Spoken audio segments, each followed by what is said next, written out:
નમસ્કાર આદાબ. હું એડવોકેટ હસનૈન પ્રેસવાળા તમારું સ્વાગત કરું છું મારી યુટ્યુબ ચેનલ બેરિસ્ટર હસનૈન પર. ગોધરા શહેરના એકમાત્ર બસ સ્ટેન્ડ પર ઘણી બધી પાયાની સુવિધાઓનો અભાવ છે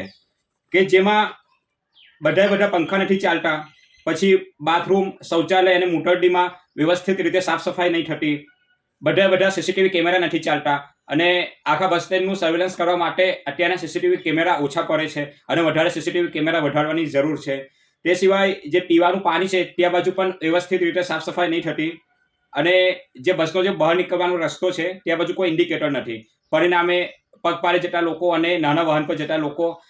જ્યારે બસ બહાર નીકળતી હોય ત્યારે તેની અડફેટે આવી જાય તેવું પૂરેપૂરું જોખમ રહેલું છે. આવી બધી મુશ્કેલીઓના અનુસંધાને તારીખ 16/5/2024ના દિવસે હું તેમજ મારા 4 મિત્રો નામે સુનિલભાઈ ગણાવા કે જેઓ કંકુ થાંભલા ગામના સરપંચ પણ છે, રવિન્દ્રભાઈ બરિયા,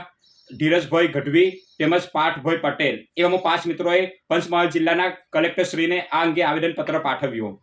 અને ગુજરાત રાજ્ય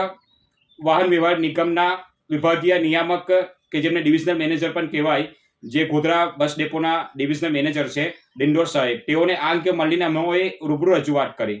અને ડિંડોર સાહેબે સૌપ્રથમ તો અમો 5 મિત્રોને ધન્યવાદ આપ્યું કે તમોએ આવી સમસ્યાને અમારી સમક્ષ લાવ્યા, તે માટે તમારો ધન્યવાદ. તેઓએ અમારી રૂબરૂમાં જે યોગ્ય અધિકારીઓને બોલાવ્યા ઓફિસમાં અને તેઓ પાસેથી ખુલાસો માંગ્યો કે શા માટે ગોધરાના બસ સ્ટેન્ડ પર આવી બધી સુવિધાઓ નથી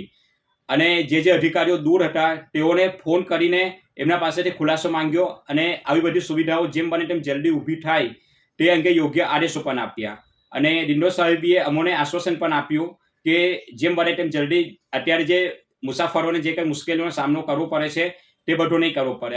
અને મુસાફરોને ઘણી બધી સુવિધાઓ મળી રહેશે. તે બદલ ડિંડોર સાહેબનો ખૂબ ખૂબ આભાર અને બસ આજના વિડીયોમાં આટલું જ. ધન્યવાદ.